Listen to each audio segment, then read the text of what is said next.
Assembly అంటేనే bonda Uma versus రోజా గారు అంటుంటారు. ఎందుకు ఇద్దరి మధ్యన ఎప్పుడు పాము ముంగిస టైప్లో ఇద్దరికి ఉంటుంది? వ్యక్తిగతంగా చెప్పారు కదా, అసలు అలాంటి వ్యక్తిగతంగా లేదు మాకు. ఈ వ్యవహారాల్లోనే మాట్లాడే భాష కానీ, సీఎం గారిని కామెంట్ చేసే విధానం కానీ, పార్టీని కామెంట్ చేసే విధానం కానీ నాకు నచ్చదు. మీరు కూడా అదే భాషనే ప్రయోగిస్తుంటారు అసెంబ్లీలో అంటుంటారు. అంటే ఇప్పుడు నేను ఒకసారే మాట్లాడింది ఆ విధంగా. కొడాలి నానిని ఒకసారి నేను అసెంబ్లీలో పాతేస్తానని చెప్పి అన్నా. ఎందుకంటే అతను చాలా రూడ్గా బిహేవ్ చేస్తూ ఉన్నాడు.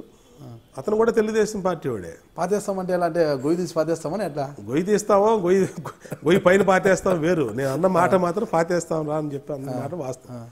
ఎందుకన్నావంటే అతను కూడా తెలుగుదేశం పార్టీలో. మీరు ఇందాడన్నా 2009లో మీకు టికెట్ ఇవ్వలేదు. నేను కాపును కాబట్టి తెలుగుదేశం పార్టీ 2009లో నా టికెట్ రాలా. నీకు టికెట్ వచ్చింది. నీకు టికెట్తో పాటు అన్ని సపోర్ట్ తెలుగుదేశం పార్టీ దొరికింది. 3 సార్లు నీకు ఎమ్మెల్యే అయ్యావంటే 2 సార్లు చంద్రబాబు నాయుడు గారు సంతకం పెట్టిన బీఫామ్ మీద నువ్వు కంటెస్ట్ చేసావు. ఆయన ఇచ్చిన సహకారంతోనే నువ్వు ఎమ్మెల్యే అయ్యావు.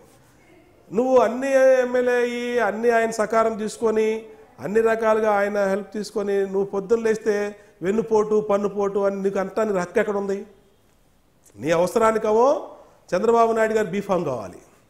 అసలు నువ్వు ఎక్కడోడివి? సరే, ఆ బ్యాక్గ్రౌండ్ వేరే విషయం. సరే, నిన్ను ఏ విధంగా పార్టీ పికప్ చేసింది? ఏ విధంగా ఎవరిచ్చారు? పోనీ రామారావు ఇచ్చిన బీఫామ్ మీద నువ్వు ఎప్పుడన్నా పోటీ చేసావా?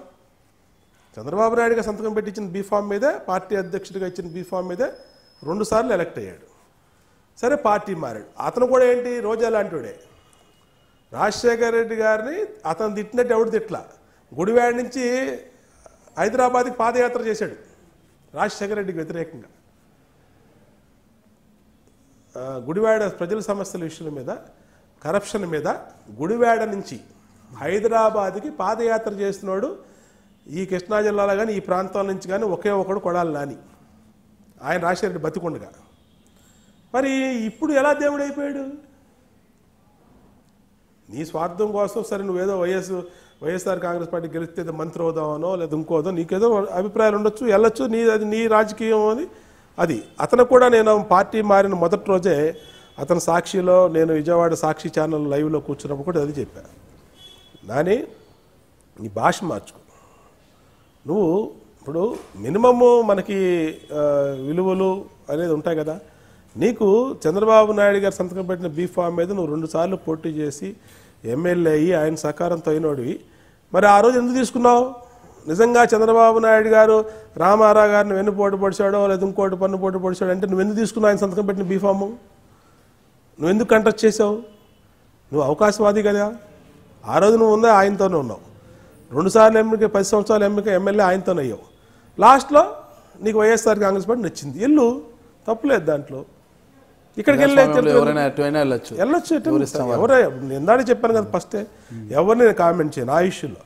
బట్ ఇక్కడ అన్నం తిన్న ఇంటికే కన్నం వేయాలనో, అన్నం తిన్న ఇంటికే సున్నం వేయాలనో అదే పద్ధతి మాత్రం తప్పు అనేది నా అభిప్రాయం. సున్నం వేయడం మంచిదే కదా. అన్నం తిన్న ఇంటికి అన్నం తిన్న కలరింగ్, అన్నం తిన్న ఇంట్లో వాళ్ళకి కన్నం వేసే మనిషికి కాదు, ఇంటికి కాదు. ఇంటికైతే పర్లా, ఇంటికి ఏరీలు మనుషులకి వేస్తారు ఇలా అలాంటి వాళ్ళు. కాబట్టే నేను నాని ఆ రోజున అసెంబ్లీలో కూడా మాట్లాడటానికి కారణం, నేను ఆ రోజే 2వ రోజే నేను ఇమ్మీడియట్గా ఆ రోజున నేను ఆ అవార్డు విత్డ్రా చేసుకున్నా. పాతేస్తాను అనుకుంటే తప్పది అని విత్డ్రా చేసిన. అది నాకున్నటువంటి విజ్ఞత. నేను ఎందుకంటే అందరూ మనుషులు, మనకి ఎమోషన్స్ ఉంటాయి, లేదంటే ఇంకోటి ఉంటాయి. ఏదన్నా మాట జారు ఉండొచ్చు, ఆ మాట ఎదుట అనాల్సిన ప్లేస్లో అనకుండా, లేదంటే ఒక అసెంబ్లీ లాంటి పవిత్రమైన స్థలంలో అని ఉండొచ్చు. దాన్ని కూడా నేను విత్డ్రా చేసుకున్నా. అంతే తప్పితే ఏ రోజు కూడా నేను